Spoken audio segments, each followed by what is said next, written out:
Why is it so hard to stay in the present moment, and why is it so important to stay in the present moment? Well, I'll tell you why. People worry about the future, they worry about the past, they're always anxious, obviously, and they cannot focus on the present moment. So that means they cannot build in the present moment. So they cannot their the past they worry about and the future they're anxious about is preventing them from acting in the present moment. So it's extremely important to be present, but also you have to plan for the future, and you also have to learn from the past. You have to learn from the mistakes you did, you have to learn from the failures, and you have to plan the future, you have to visualize the future. So, the conflict. What's the conflict here? It's hard to do. It's basically hard to do. I mean, this requires certain thinking techniques, I believe. If you want to stay in the present and truly unify the past and the future into one, so you can act efficiently in the present moment. You cannot have doubts or anxieties about those different concepts that don't exist, which are the past and the future. They're just concepts which don't actually exist. The only thing that exists is the present moment. As Alan Watts would say, that only suckers put hope in the future. So yeah, it's an interesting topic. I just wrote about it, and yeah, I didn't know actually what I was going to speak about today, but suddenly I chose this topic because it's always a timely topic, in the sense that it's very important to be present, because that's the only thing that matters in your life right now. Like, you thinking about the past or worrying about the future won't make any difference unless you take the past as a reference point to learn about something, and also just planning the future and visualizing the future. But those have to be only brief moments in your day, when you're in the past and when you're in the future. Those have to be only brief moments in your day. You cannot spend hours upon hours in the past or in the future. It doesn't work. I realized this. I realized how important this was, because obviously I wasn't happy all the time. I was miserable all my teenage years and pretty much my 20s. I couldn't enjoy life enough. I couldn't I had very fun and exciting moments in my life. Don't get me wrong. I had a blast in my especially in my 20s. But I still had something inside of me that I was worrying about constantly. I was constantly fucking anxious. I couldn't relax really. So, with that in mind, I thought, wow, okay, so what's wrong with me? Why can't I relax? And that's just lack of planning for your future and visualizing it and acting in the present moment. And also, that's a lack of learning from your mistakes from the past, or you cannot just rationalize the mistakes you did. You cannot let go. I'm trying to find an explanation here for the past mistakes. It's like you can accept the mistakes you did in the past, but it's usually not enough. It's you have to like take time and to really process what mistakes you did. And also, again, I'll recommend a quick technique that will accelerate your or rather it will accelerate your internalization of those past mistakes. So write them down. Write down your mistakes you did, and then in order to not repeat those same mistakes, write down what do you do differently. Simple as that. Like, and actually write them down by hand. I recommend you write it down by hand because, sorry, I'm stumbling here. I recommend that you write or journal by hand, because when there's a different connection there, it connects your brain, like it stimulates. I mean, it doesn't stimulate. Let's say it activates your brain in a different way, instead of like typing on a keyboard. Instead of typing on keyboard, write by hand, because that like you will internalize the information you wrote better, and it's more slower, and you have to think you have to be more critical, or you have to focus more into the writing process. You have to think about what you say. Like, of course, write like freestyle. I'm not talking about academic writing here. I'm talking about freestyle writing. So just brain dump your past mistakes. Journal. Write about your thoughts.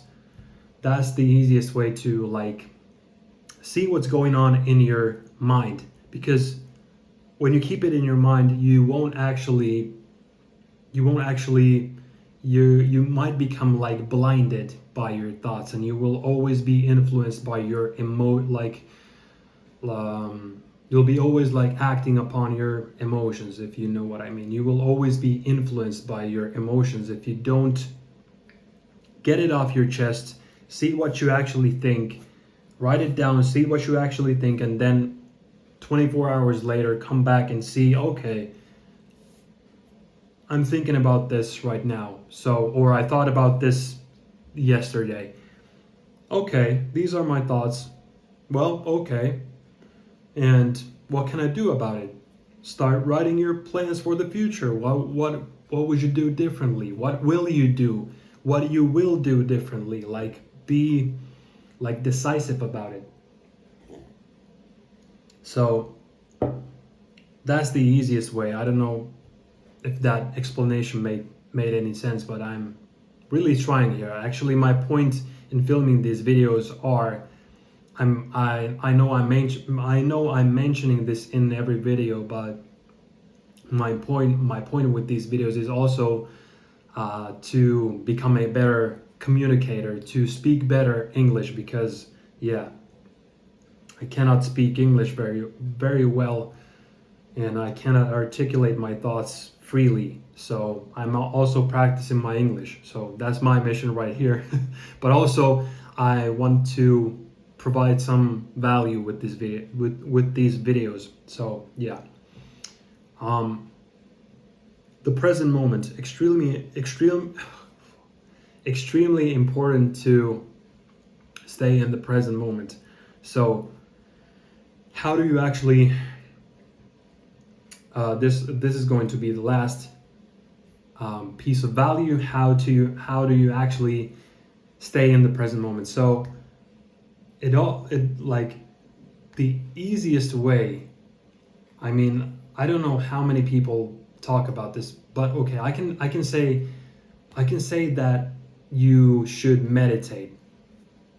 But forget about sitting cross-legged and in the dark, and like forget about like the traditional meditation technique. Like, yes, it is about meditation actually, but walking can be meditation, running can be meditation, going to the gym can be meditation, yoga, meditation, washing the dishes, meditation.